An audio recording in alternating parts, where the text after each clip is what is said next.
It's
really good.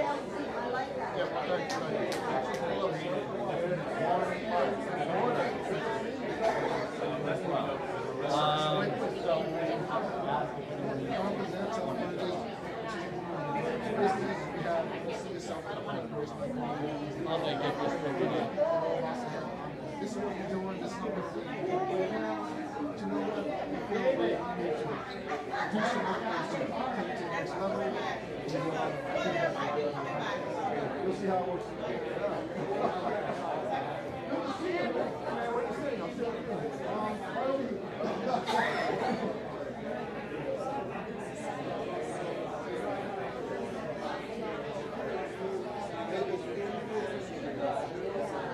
I'm right here.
Welcome everybody. Grab some coffee. It should be warm enough. We are 120 seconds away from starting. Terry is here, so we can get started.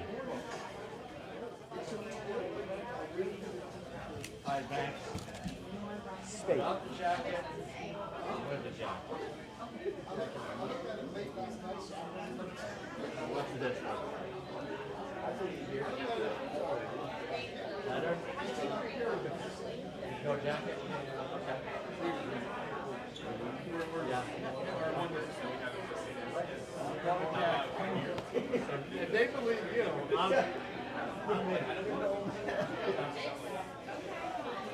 We are 90 seconds away.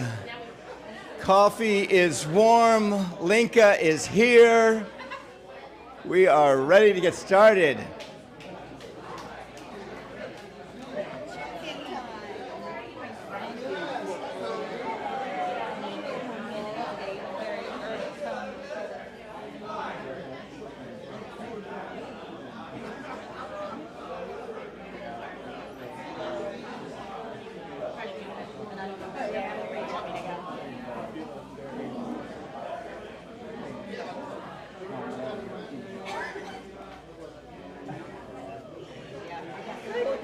We are 30 seconds away from starting. Are you here for 1 million cups? This is my first time. Ken. Got some coffee up there. We'll get started. Well, I can do the countdown without even showing you that I know how to count down. Nice to meet you. Ken, you too. I'm thanks. Nice to meet you. All right, we are 8 seconds away from introducing our host today. Our co-host today, please welcome That's a Betsy nice hat. Sorg. I recognize a man with taste when I see him. Wow, everybody calm Hey, down. good morning. That was too Hey, much. how are we doing? Jim? Yeah, All right, let's try that one again. Good to see you, my dear. Mark, you ready? Welcome. We're just getting started, Betsy so find a seat or Sorg. coffee will be out here in a second. There we go. All right, cool. Good morning, everyone, and thank you, Farmer Banks. You're so welcome. Looking very Those dapper look this morning. Good. Good morning, everyone. How are you? You too. Everybody at the coffee line, getting caffeinated, lifting the fog from yourselves, and, well, that's not lifting out there. So if you guys can grab your phones and do the whole check-in, that would be awesome. We have the QR code up here. We also have them on the tables so you can scan and check in and let us know that you're here and caffeinated and you made it through the fog. And the humidity, goodness. Check in. Once you get the confetti, that means you are good. You start your day with confetti. That's a good Hang on, thing. here's my confetti coming. Look at this, look at this. Yes. Multicolored too. So All right. Betsy, why do we do this? Why do we check in like this? We want to check in to let our headquarters Kauffman Foundation, who puts on the 1 Million Cups program, know that we are all here, and we are one of about 115 communities around the nation that has these meetings every Wednesday. So it's a little friendly co-opetition about who's, seeing the better attendance rates. So that's how we track how many people we're getting here on Wednesday. I'm going to be Curious George today, All right. not Farmer Banks. So I'm going to be curious. All right. So there is a company that mans or organizes Yes. these functions every Wednesday morning. Yes. And it's called the Kauffman Foundation. Kauffman Foundation out of Kansas City. Yes. And yes, KC, there Yes, you go. indeed. Chiefs, go Chiefs. Yes, they. Where were you this year at the Super Bowl? Sorry. So they are there. How many different 1 Million Cups organizations, little hubs, I guess, are there? I think they're up to 115 now around the nation. Okay, and every Wednesday morning this happens, and it happens between like 7:30 to maybe 10 or 11 o'clock. Yes, whichever time zone that you're in. And I will say they have just released a fully Spanish version of it. There was enough of a call around the nation, so now they have a complete deck and everything, all the organizer playbook, everything that you would need to start another community is fully in Spanish now. So they're continuing to branch out. Well, I have to say hola to that. Yes. Yes. So Indeed. let me ask you something else. Here in Lake County, is there another one of these happening?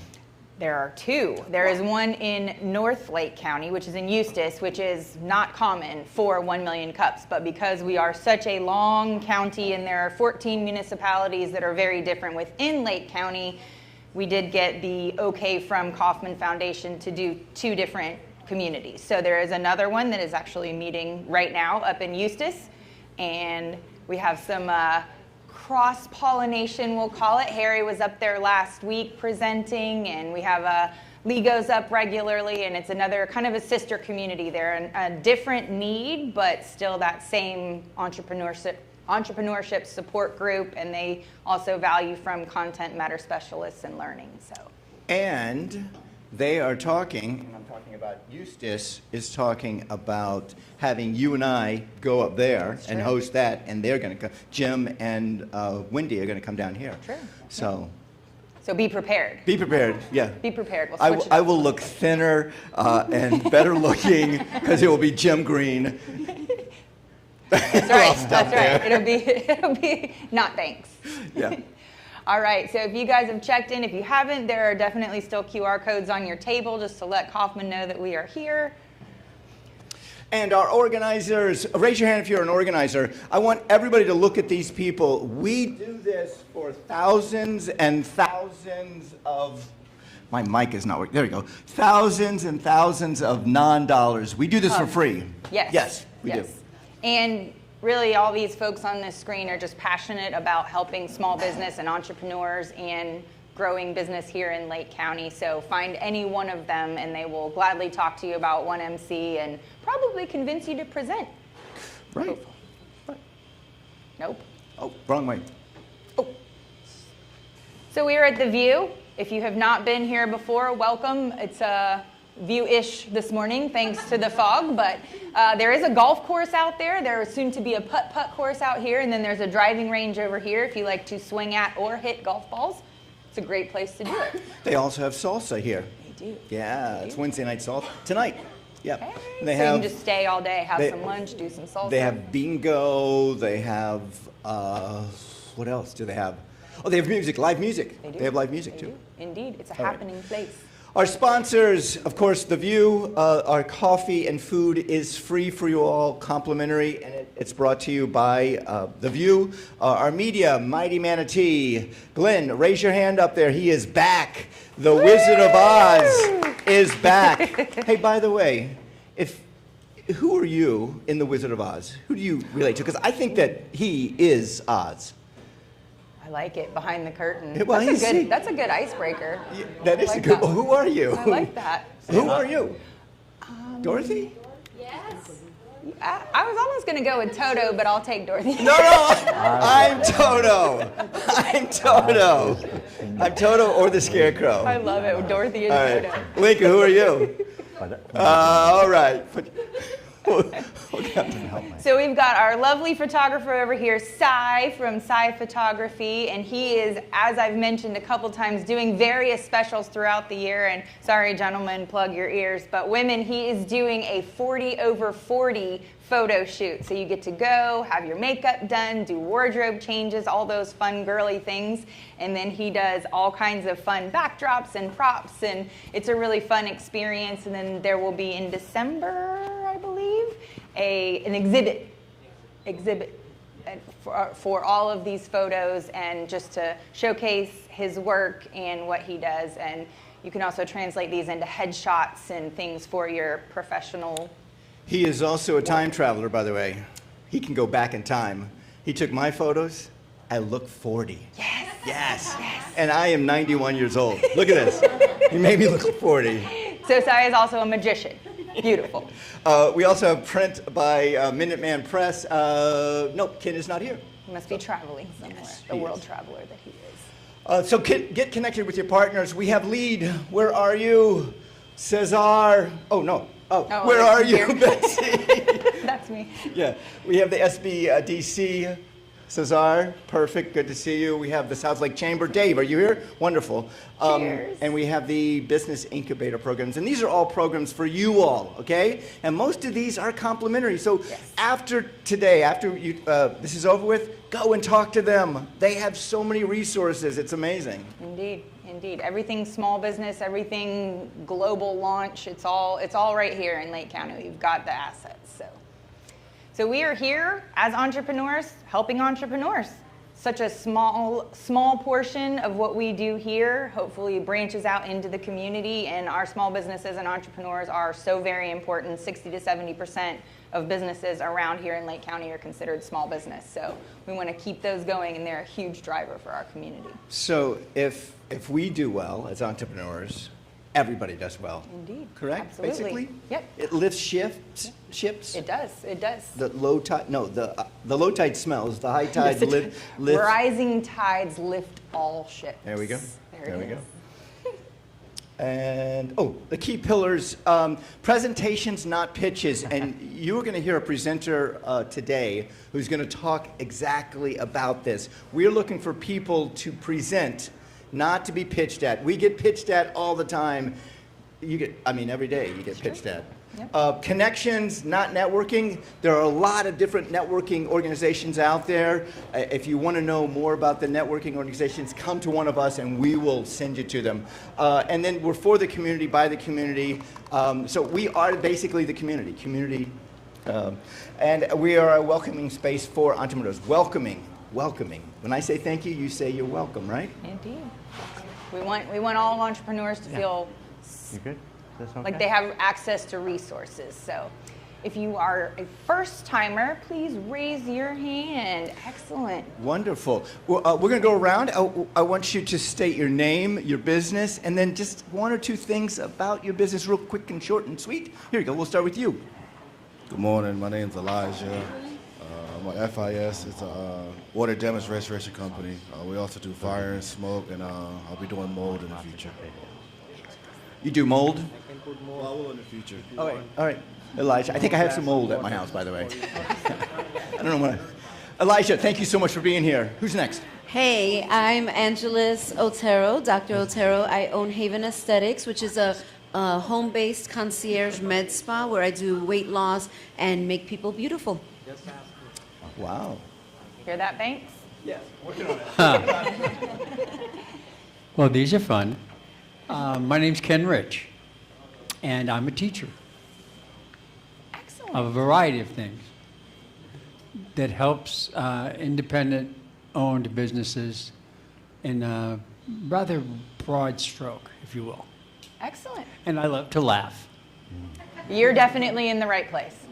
I've seen that already. Thank you so much for allowing me in the building. You will regret it. We love to laugh too, Ken. Thank you so much. What's up, everybody? My name is Derek Sanchez, and I'm the owner of Inspired Films, and we are a creative video production company here locally, serving Central Florida and throughout the country. We have a studio in Mount Verde, and we like to say that we create content that inspires people to action. So I've been following you guys for a while now on socials, have been busy working, so glad to be here, have a day off, and join everyone. Thanks for having me.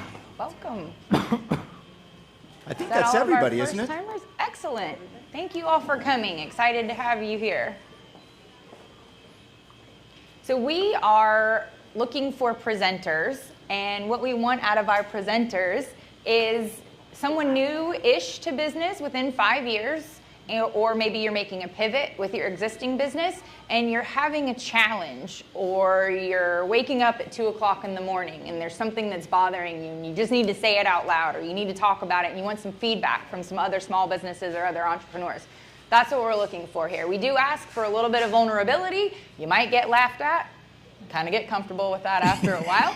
But it's all about supporting you and your small business and getting you through whatever challenge you have to hit that growth that we want to see. Because when we keep small businesses here and people support our small businesses, your dollar goes so much further in your own community rather than going elsewhere. So we're looking for people that just kind of want that support and maybe learn what not to do, what someone else did that didn't work so well, and what other businesses have done that do work well.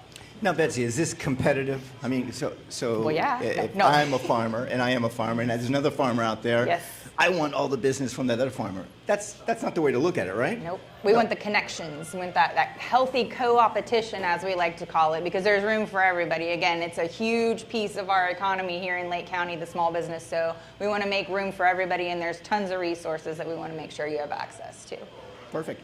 What's the next one? Icebreaker. What's a phrase a client says that now makes you nervous? Ooh, that's a good. That's a good one. A cringy. We got a hand in the back there. Wait, far in the back there. Yeah. All right. So we want something cringy, something that makes you nervous. Maybe something in your stomach goes, ugh. I hate when someone that's got any sort of authority over me says, "We need to have a talk." Ooh, hey, what would be better than that? What would be, hey, can we Yeah, let's just say, how about we chat for a second and we'll figure this out. it's I the need talk. you to come to my office. Do you want red pens or blue? Oh, that's not a bad one. I'll that's take a- that yeah, one. right? Lead with that. Who else? Who else has something that a client has asked them that makes them nervous? I hate you. People say that to me. I hate you. That. Give me their names. Yeah, Give me I- their names. That's right. I've been with the same guy for the past 20 years. Ooh. Oh, that's personal. Yeah. That's a tough one. Hey, this is therapy, and it's free, by the way. Sandra Kahana, can you do it for free? Oh my God! How many people have ever heard that before? Can you do it for free? Independent filmmakers, or can you come down? I need to talk to him. Yeah. Can you do it for free? Yeah. Wow, they don't even go for, can you come down on that price, huh? They're going straight for free. Following that line of reasoning, can you do it for 50%? Better than free was still not good enough. I do that sometimes. Okay, I'll be more cognizant of that. All right, All so right, any more? you got one more? No, let's have one more. Jackie. What do your digital clients say to you, Jackie? We've tried this with 3 other companies, and they've always done it wrong, or we've always had problems. It's usually not the other companies. But then you break out your superhero cape and fix the problem, right? All right. Oh, we got. Caesar's got one. What do you have, Caesar? I just have to add something. Oh, I've learned to say no. Ooh, nice, nice. I'm a little Caesar. intimidated by that, Sandra. This is a popular one with us. What do our numbers look like? Yes. Yes. That's What a do good. your numbers look like? You know, hey, those questions sometimes you got to ask them though. So our guiding principles are be curious, ask questions, not critical, be kind and actionable. Yep.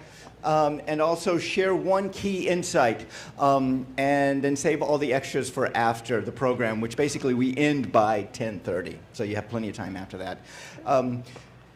Yes, that's what we do.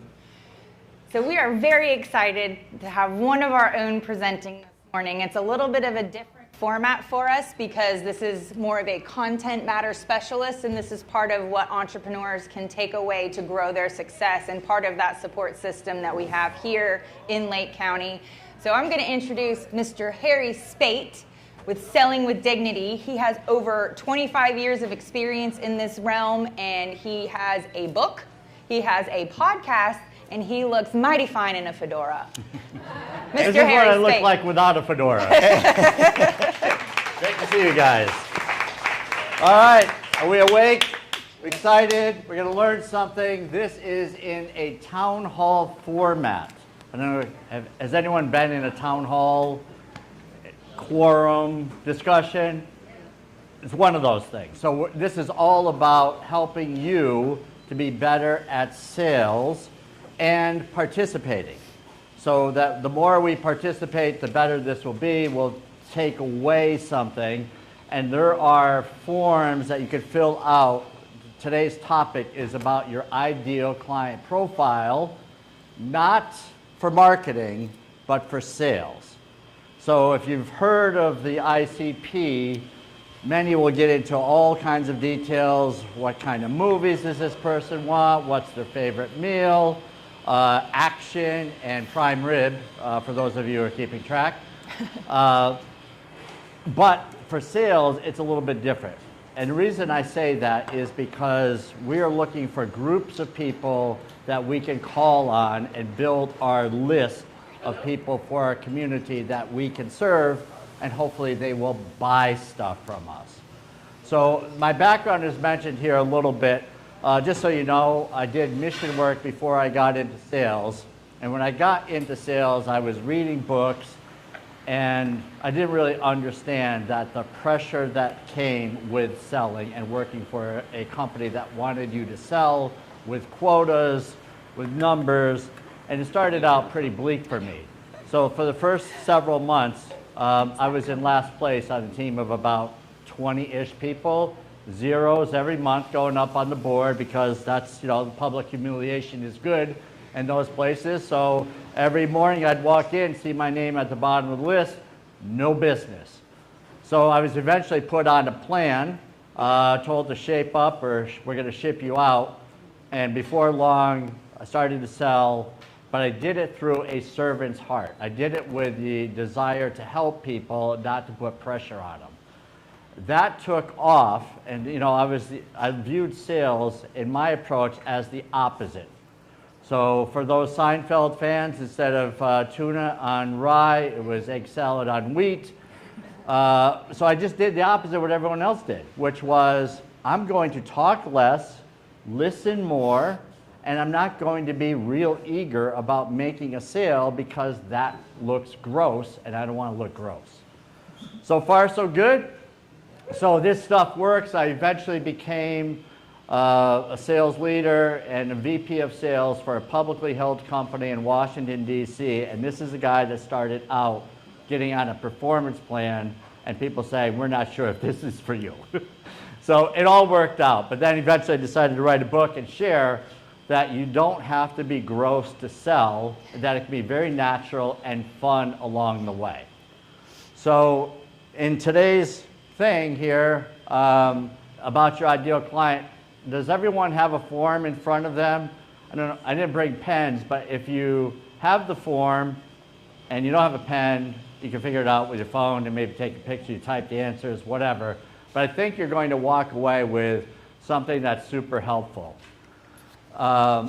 So the real takeaway here is that you're going to be able to look at this and say, I now have an ideal client profile. And for those of you who already have one, maybe there's a different aspect of your business that is, maybe you've got B2B on one form, and maybe it's business to business, and another one is for the general consumer. Maybe it's for the entrepreneur. Maybe it's for a nonprofit. So you're just kind of identifying who is your target here. Make sense, Gio? Are we good? All right, cool. So here's the first question that, not trying to offend anybody, but if I asked you what you do, most of us are going to say things like, I'm a sales coach, I'm an attorney, I sell insurance. Okay, so this is how we are, you know, it's what society has told us what we need to say. It's our identifier is what we do. The problem with that is it doesn't let people know what problem it is we solve. So for someone who says, I am a financial planner, we have a certain thought that goes through our mind, right? We know what a financial planner is according to what we think is a financial planner. But if the financial planner were to say, I help families or I work with families that are looking for more security in the future, now what are you thinking? Right? You now went from, I think I know what this person does, to now I understand that they work with families and they help for their security for their financial future.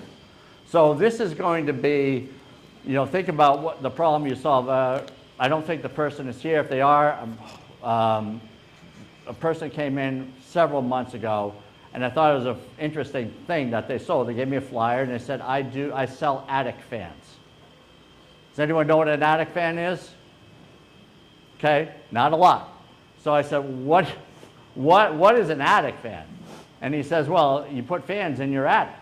Okay, so I'm thinking here as a sales coach, it's like, all right, that's not getting enough attention.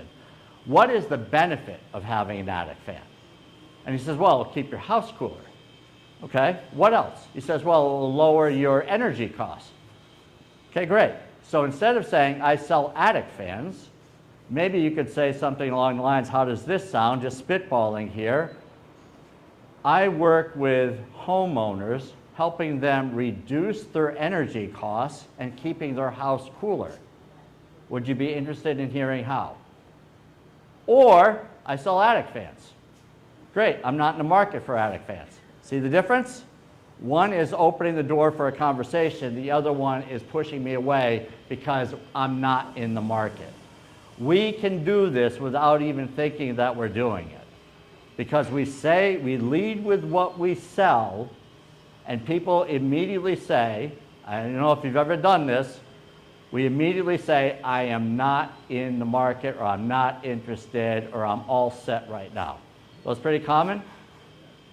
Okay, so we want to avoid that with having better conversations, and understanding what our business solves is part of it. Some people will say, everybody is a prospect.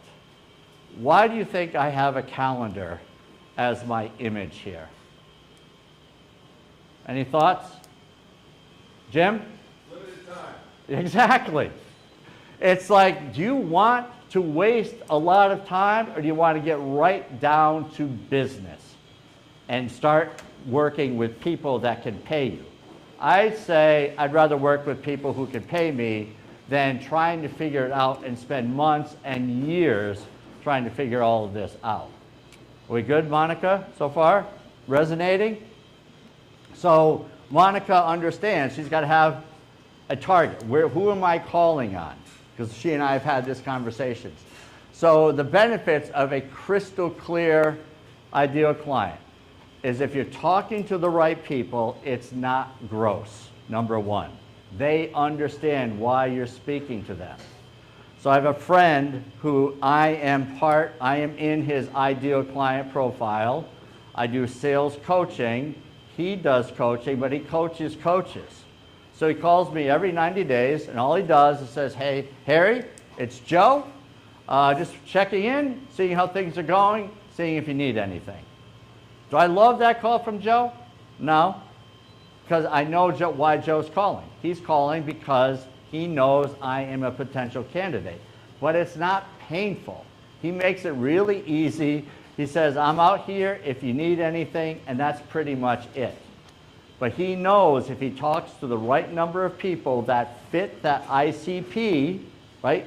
People who are coaches, people that can pay his fee, are his ideal client, and people who are looking to improve. So that's his ideal client. I'm honored that I'm somebody's ideal client. Okay, so we're going to get more yeses in that group. We'll be able to, I heard someone say, can we do this for 50% less, or can we do it for free? Those are not ideal clients. Those are bargain shoppers.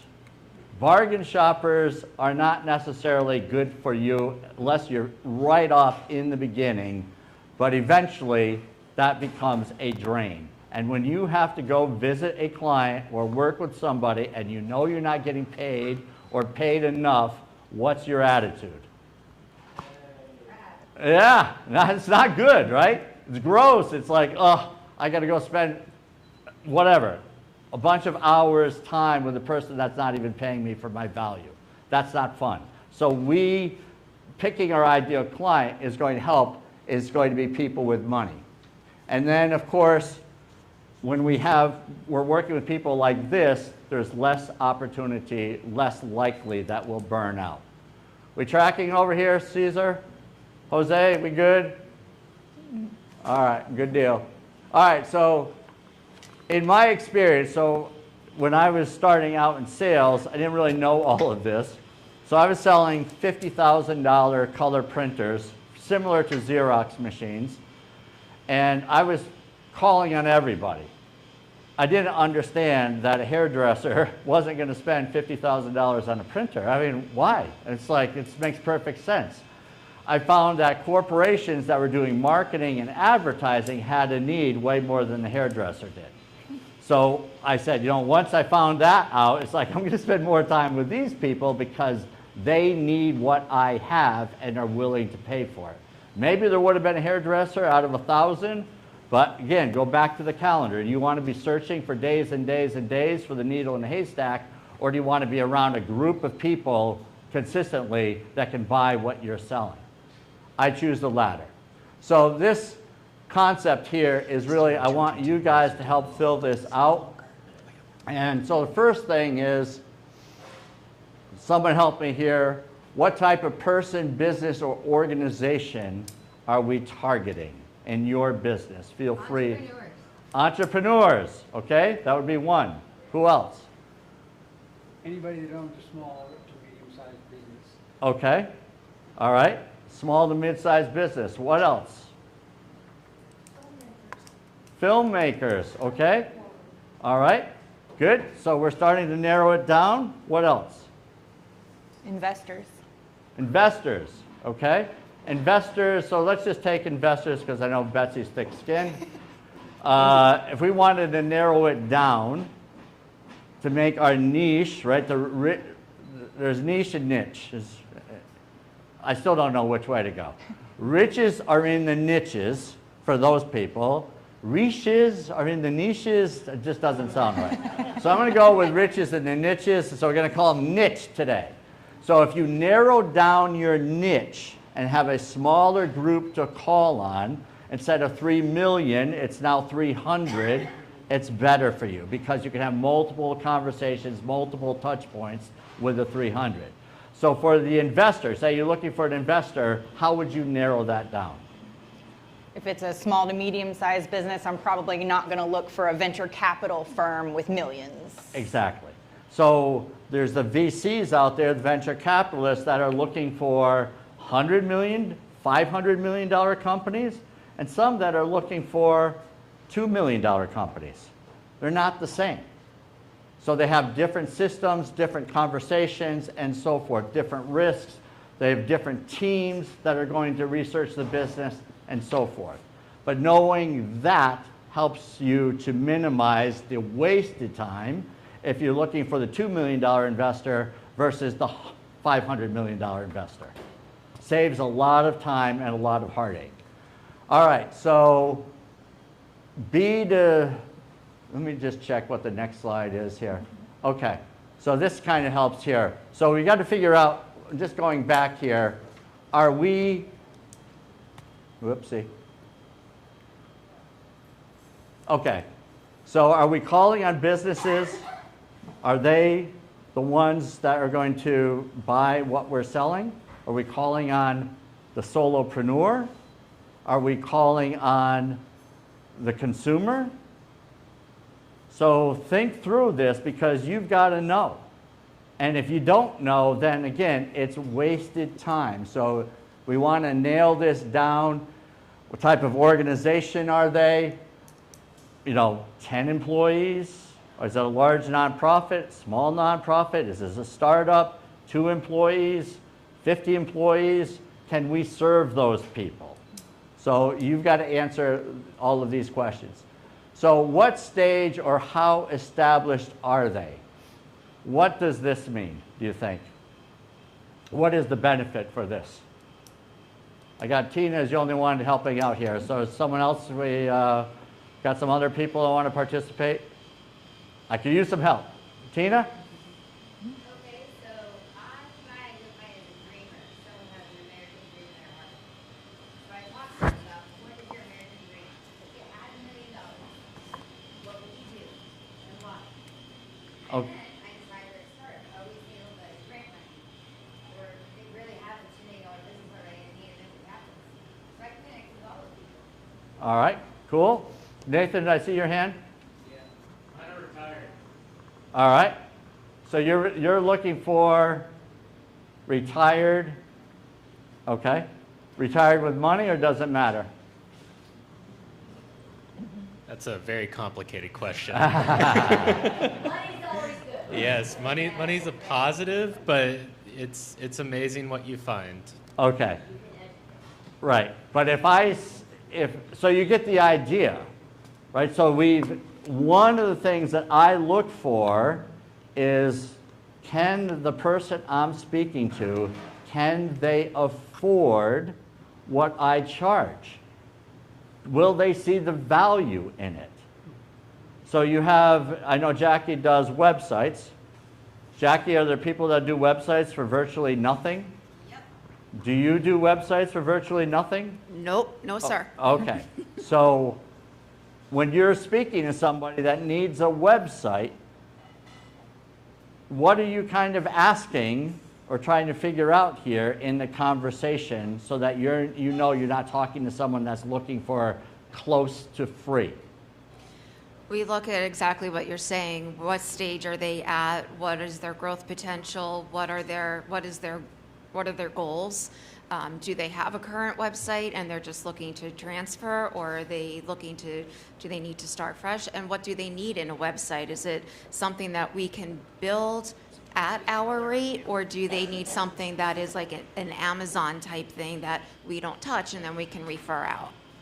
Love it. So if you saw somebody that was brand new in business, didn't know what they were doing, thought they needed a website, weren't sure they had the money for it, and they were speaking to you, would you say that's a hot one for me? Absolutely not, but we would be happy to offer some education and guidance and help get them to the point where they're ready to become our ideal client. Yes. When you're teaching a prospect, you have to be prepared for letdown.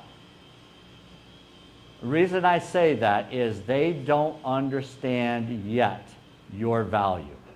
And by you teaching them, you're opening up their eyes. It's education. But do you have time to educate the world on that? Time is money. Yeah, time is money. And you think again about the calendar. Do I want people that already know that they have a problem or can figure it out pretty quickly in a conversation? I can ask them a few questions. Or do I want to teach every prospect this is what they need and why they need it? And you spend an hour and they say, well, yeah, I guess I do need something like that. Are they a mark? Are they going to buy? Probably not. This is, again, figuring out what stage are they in. Make sense? We breathing? We good? Okay. So small business, maybe more than 10 employees, maybe more than 2 million in revenue, trying to figure out our sweet spot. How do we figure out our sweet spot if we've been in business for a little bit? Nathan? You test, you evaluate the results, you then test again, you evaluate the results, and then it's that Olympic commercial thing that had the weird monotone voice. That was test, test, test, results, and then you retry. Yeah. Love it. Thank you. Jim, I saw your hand. Or, I'm sorry, Doug? You look at your current clients and identify what the top 2 or 3 or 4 clients are, and then try to clone them. Yeah, that's kind of the way I've done it over the years, is kind of look at my pile of clients and say, these are the ones I like to work with. This is where I've had the most fun and most reward financially and relationship-wise. So that can work for you. Perry, I say your word is your bond. So if you make a promise to me or I make a promise to you, I'll make good on it. But if you keep breaking the promises, then you know what? Maybe it's end game for that promise. Yeah, that's good. So again, fits in with the ICP.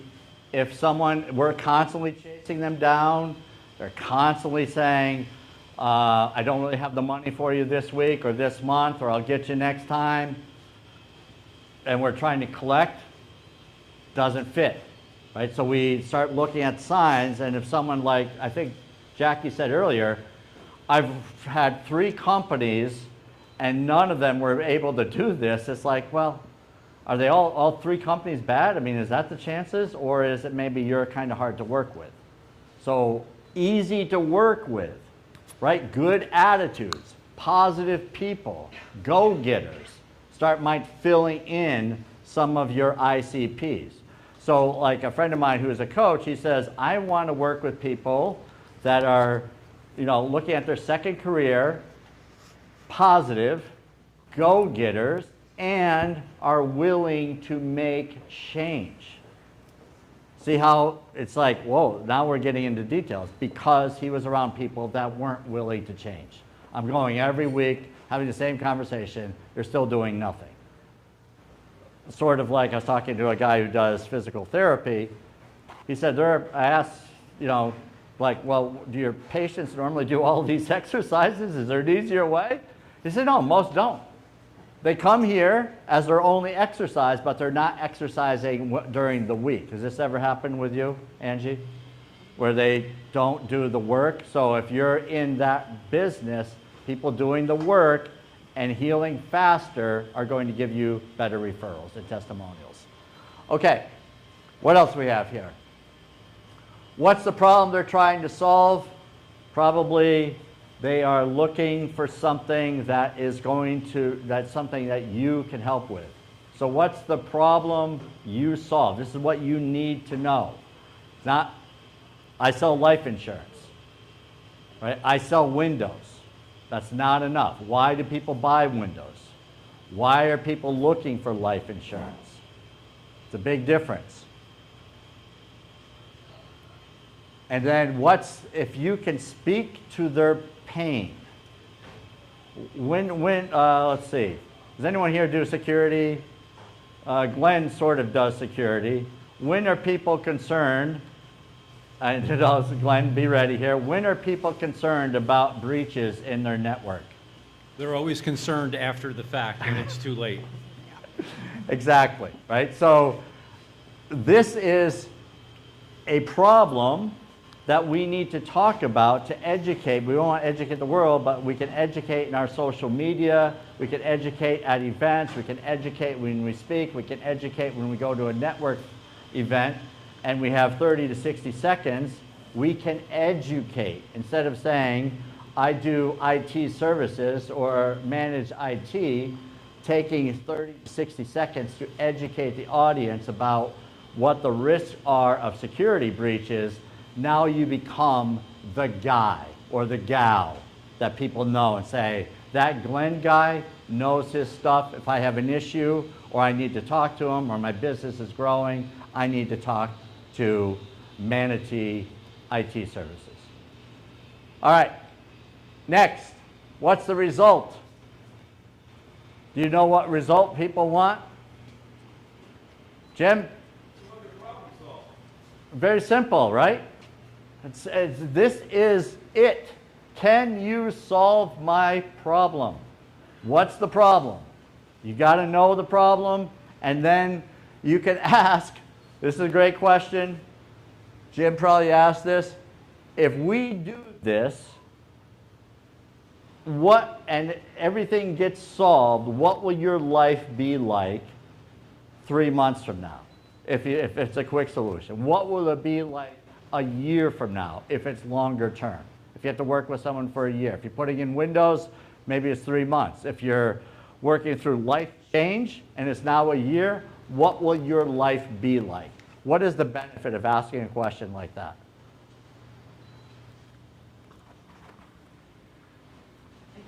Quick. Oh, Wait a second, Tina. Tina, I know you're always going to have your hand up, so I will call on you, but I want others to have a chance here. Oh, you're good. So I think it's just knowing if their goals are realistic or not, and if you can help them to get to those goals. Yeah, absolutely. That would be one thing. So getting realistic goals, sir? Yeah, conceptually, I think you've been doing the right thing, obviously. My question is that who decides, you or the business owner, for example, on what they should expect out of what you're teaching? Good question. Any idea? So I was looking at this, yeah, and my point is trying to make it so it's easier on you as the sales guy and the business or person that you're trying to sell. Because obviously, I don't need 4 shoes to wear because I only have 2 feet. Okay, so we're not going to talk to him. And on the other hand, what if he is capable of jumping 17 feet on a running post takeover? Then now he's a world success because he could do that. As soon as that is too old to do that, he might as well be having 4 feet. Okay, so what's the question here? I'm sorry. The point I'm trying to make is how do you get a potential client to want to sit with you? What's the most explosive thing you can tell that guy without making it up? Yeah, so the approach that I would have is through conversations. So I'm the opposite world about anything that's explosive, that's promising,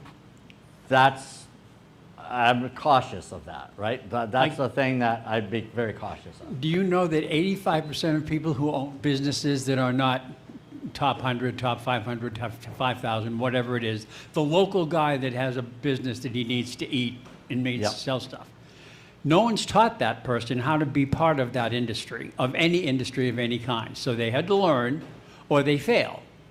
There's nothing in between. You can't be mediocre and try and sell clothing to somebody who doesn't wear any clothes.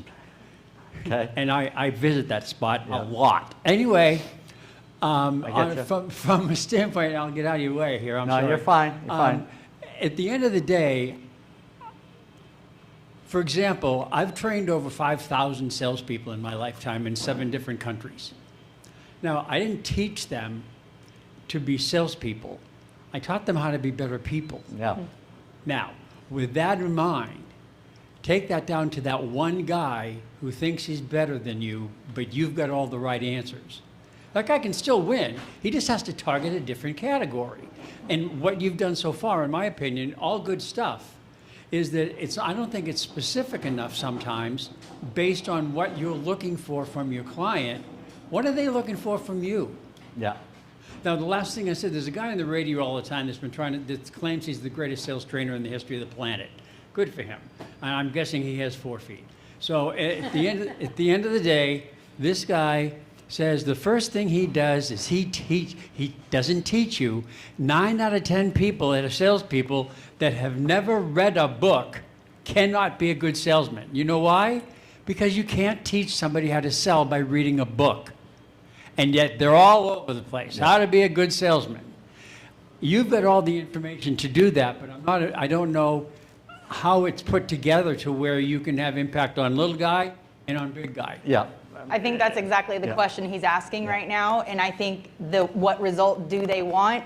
In 3 months from now, if you buy my attic fan, your cost of living overall will be reduced through your electric bill. You will have better airflow for your Christmas decorations in your attic, and you don't have to worry as much about your income because it's, it can go other places rather than to your electric bill because you have better circulation in your attic and your cooling bill is being reduced. So concrete results. I love it. Did I see another hand? Jackie? I have one here too. Jackie, go first, yeah. I appreciate the comment about the books because there are a zillion books out there, but that kind of goes back to what you were saying about finding your ideal customer.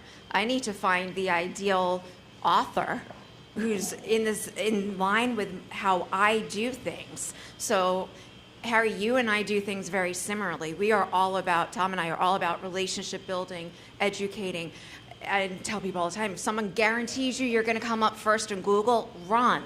The guarantees, the promises, that's not how we work. Yeah. That may work for other people. And there are authors out there that will speak to that. The right author for me would be somebody like you. So when you're looking for those resources, it's not just when you're looking for a client, but looking for your mentors, the people that you're going to spend time with, who's going to teach you things. You need to learn this stuff as well and apply it there. Great stuff. Thank you. So just this question here is I'm going to say it's an extremely valuable question. What will your life be like blank months from now when this is? Because it brings in emotion. If you don't know that answer, there's a risk that the person is going to drift away and you can't bring them back. But when you know the answer and they start drifting away, you can bring them back through that conversation. Remember when we spoke about this several weeks ago or a few months ago, what you felt like this was going to be in 6 months? And you bring them back to that place. But that's the value of understanding where this leads. You might have the coolest thing in the world, the most sizzle, but if you don't understand the emotion, and this comes through conversation. Lenka? It's okay, continue. No, I'm sorry. Sorry, if I can add to that. I think the best salesperson is the person who provides value to their client, that their client become their salesperson without them asking. Because there are clients who understand what you provide to them, and they go out and they, in turn, will spread it to their circle and bring clients to you. I mean, that's how I like to that. Education client, your best clients is knowledge, right? If they understand what you provide, the value you bring, they will go out and spread that. And third-party validation is the best Absolutely. Yeah. validation. You don't even have to sell. Somebody just bring client to you, say, here, I have a friend, I have a family, please help them because they need you. Yeah. And that's the salesperson result that I like to see in 3 months, 6 months, when I have a client that lock in, that they speaking for you instead of you keep going out and telling people. Yeah, exactly. So referrals are great. So this, just getting back to where we are here, is are we the McDonald's or are we the Ruth's Chris for beef? There's a difference, right? So are we going to be the cheapest in the game when people say your price is so much more than someone else? Then if you're not the cheapest, you've got to have an answer for that. Or you're choosing people that understand that price is not always, low price does not mean quality. Are you going to be the fastest? Are you convenient? Are they buying your expertise? These are the ones I like. Expertise, relationship, results, impact, partner, collaborator, around for life, clients for life. This is the ideal world, understanding that. So when people say, well, your price is more, you can mentally say, you don't have to say, well, my price is the price, right? That's probably not the best answer. But you understand you're not talking to the ideal person here. Ask a few questions, maybe you get through that, but people talking down in price is not ideal. Sometimes we just have to take those deals, though, in the beginning until we build up our client base. Green flags, things that look good. I'm having a conversation with somebody. What am I looking for? What do you think you're looking for? You're having a one-on-one with somebody. What are some signs that this is the person that's a right candidate? Yeah, Sarah, 2 hands. I need to come over here. There's some people. Engagement. So basic eye contact. They're paying attention to you. They appear interested. They're providing feedback, and it's a conversation rather than you're kind of lecturing them or telling them what they need. So how do you feel if you have a 30-minute one-on-one with somebody or whatever, and they talk the whole 30 minutes? It depends what the goal of that one-on-one was. I mean, if you're They're there to talking about listen, themselves, nothing about your business. yeah, I mean, that's just getting to know you. And in some ways that's fine too, because maybe that's what they needed that day and they're having an issue. And so you're also building that personal relationship and, just being there as a human.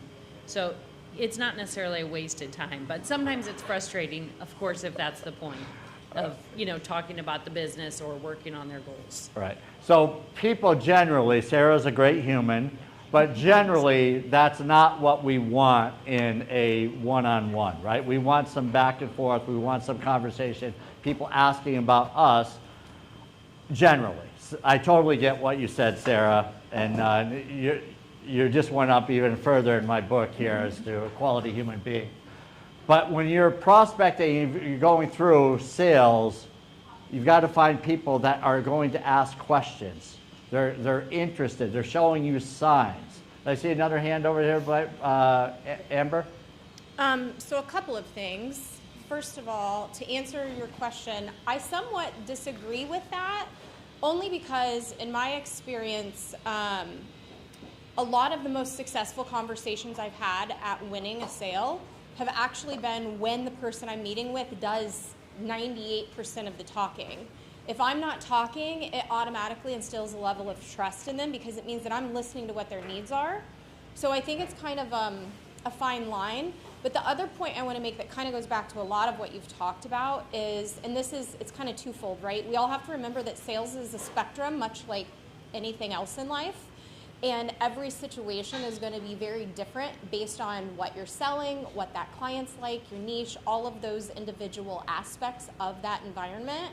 And then more than that, if you're selling yourself, your business, your product, whatever it is, you are always doing your own proof of concept to make sure that whatever mentors you're using that were mentioned fit your niche or niche, so it fits in with the phrase today, or that you are meeting the needs of the client, asking the right questions, listening to the right things. So I think, for me, I'm learning a lot from you today, but my takeaway is also that it's a wide spectrum. Nothing, like anything in life, is one size fits all. You have to identify where you fall on that, who you can listen to, what takeaways you can implement in listening to podcasts and books and all of that. But when I do sales, I talk very little. So for anybody that knows me, that's a rarity. And I find that to be extremely successful because of it gives me so much information about my key person I'm talking to. Outstanding. I agree with everything you said. When I look at a person I'm speaking with, if they fit in my ICP, I will listen all day and not say anything. Okay, so I don't want to give you the idea that we have to do a lot of talking, because we don't if they're in their ICP. If we're just trying to figure out if this person's a fit and they're talking about their problems, it's on and on and on, and everything is about they're so self-focused they don't even ask what you do, That's in a different stage, right? That's in our, we're trying to figure out if someone's a fit for us. That may not be a good fit, is what I'm trying to say. If they're doing all the talking, they don't care about us, our business, what we do, that's sometimes it's okay if they fit the ICP, and I've done this where complete nothing out of the conversation. The person asked after 29 minutes and 30 seconds, so what is it you do? I'm like, we'll save that for next time. But the question saved the next time. If he never asked, I probably wouldn't have bothered again. But that question, I knew he was sincere. I could tell. We had another conversation, and now we have got this back and forth relationship. Nathan? What's that? Oh, I'm sorry. Lenka's got her hand up? Go ahead, Nathan. Go. Okay. Go. Sorry. So I feel like I kind of run into a weird place. I can usually ask 2 or 3 questions on a discovery call, find some significant issues. And if I do find those significant issues, everything shifts from what we were usually going to talk about to what the issues are, because they can't be a client of mine unless we're fixing them. So how do you approach that shift, I guess, in the sales process whenever it's not what they originally came for, and also not what you want to talk about either? So they're not a fit, right? Do I understand that right? You've had the conversation, and now they're not a fit in the middle of the conversation? Can you just speak loud, because I see the mic's gone? It could still be a fit, but they would have to fix the problems that exist in their organization. Yeah. Work with, Okay. which means they're going to have to change their system, which is not what they came to me for originally. Yeah. So I'm all about being straight up and honest. So, you know, without knowing the situation, I don't want to give the wrong answer here, but I would, just thinking through this, I'm going to continue seeing where their head's at to see if it's, you know, worth my time and energy, but I want to see if they are still a good prospect for me if they were to do all of this. And I'd be cautious, again, weighing out the value of the person I'm speaking to, because if it's a very low ticket, you know, and it's going to grow maybe in 10 years, I'm not going to spend a lot of time there. If, on the other hand, high ticket, high value, I'm going to dig a little deeper, and then before I start telling them, I'm going to let them get stuff out so that there's a great trust factor, which I'm sure you do anyway. Harry, we have 2 minutes, and we have okay. 2 more questions. Okay, All so right, bear with Lenka. me. Lenka, real quick, and I just want to get through this real quick. Yeah. We're going to save the questions, but but you go first here. It's not a question, it's to answer to your question right there. What you taught me, and it has made a real big difference in how I approach talking to clients, it's the awareness piece. You taught me that a client needs to be aware that they actually have the problem that you're capable of 100%. solving. And when that awareness is there, then it's the matter of timing to actually see you as the logical person who can solve their problem. So, you know, there's a problem. 2, I have the problem and I need to solve it. And 3, perhaps you are the person who can help me solve it. And time of building that relationship what will close that deal eventually. So that is how I would answer. And I hope I got some brownie points because it's from you. Yeah, okay, great. Okay, good. So there are red flags as well, things that we spoke about already, but I just want to go through this. So your 1-sentence summary. This is where you can get short and sweet. My ideal client is somebody with X amount of dollars for me that can afford my services. They are X amount of time in business, whatever that is, who are struggling with onboarding, struggling with trying to figure out their payroll, whatever that is, and wants whatever it is that you're selling, right? Whatever that solution is. So that's ideal. So now in your networking, because this is on your form, but when someone says, what does he do? You're standing up at a network event, you say, my name is Harry Spate.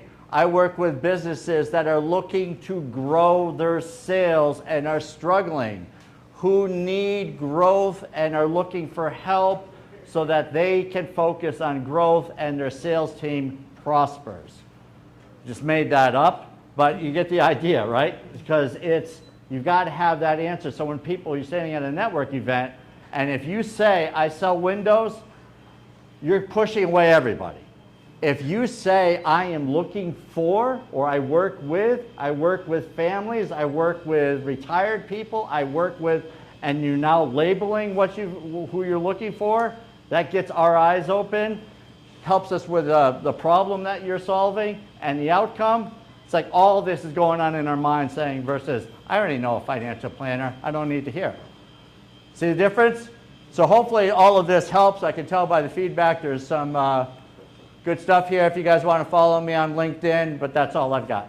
Thank you. You guys are awesome. Thanks for participating.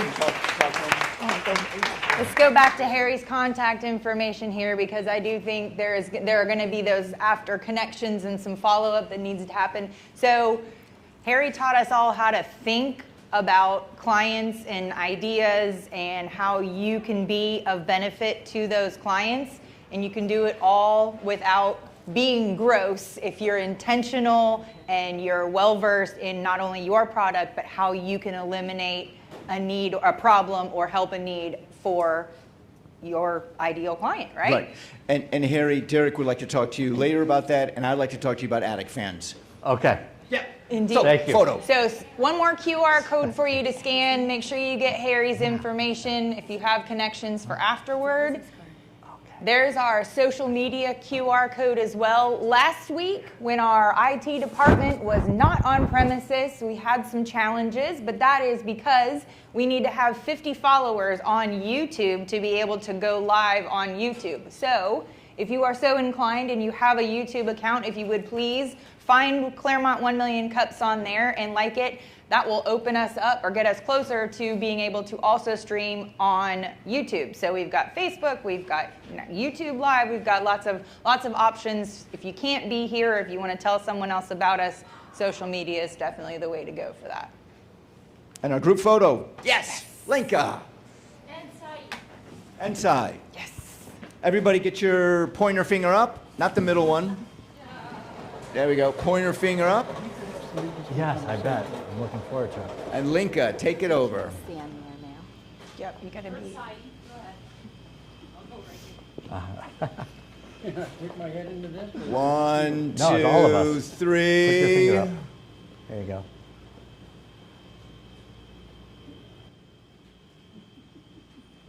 And a selfie, Linka.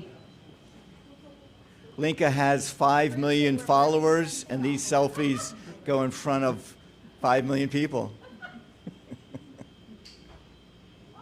See you next Wednesday, everybody. Thank you so much for being here. Again, I'm sorry. All you newcomers. Ken Rich. Okay. So what's your background? Yeah. Narrow it down. Chipotle's, you can help out Find, Feed, and Restore next Monday the 9th between 5 and 9. Take these with you, help them out. Part of your money goes towards it. Take a picture. Thank you, everybody.